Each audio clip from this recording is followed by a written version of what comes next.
ایک बुजुर्ग से किसी शख्स ने अपनी बीवी का ऐब बयान किया तो उन्होंने पूछा, पहले तुम ये बताओ तुम्हारा धोबी कौन है। उस शख्स ने कहा, मेरी बीवी। फिर पूछा, तुम्हारा बावर्ची कौन है। वो शख्स बोला, मेरी बीवी। घर और माल का चौकीदार कौन है। वो बोला, मेरी बीवी।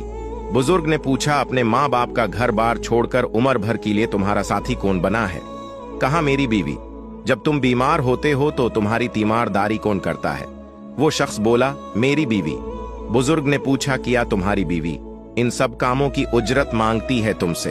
बोला, नहीं। बुजुर्ग ने कहा, एक ऐब तो तुमने फौरी ढूंढ लिया बीवी में, लेकिन इतनी खूबियां भी नजर नहीं आए।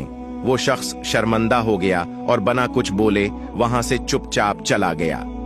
जब बीवी कोई एक गलत काम करती है तो हम 10 बातें सुना देते हैं, पर अच्छे काम पर भी तारीफ नहीं करते। दिन इस्लाम बीवियों से हुस्न सलूक का दर्स देता है। रसूलुल्लाह सल्लल्लाहु अलैहि वसल्लम ने अरशाद फरमाया, तुम में बेहतरीन शख्स वो है जो तुम में अपनी बीवियों के लिए बेहतरीन है।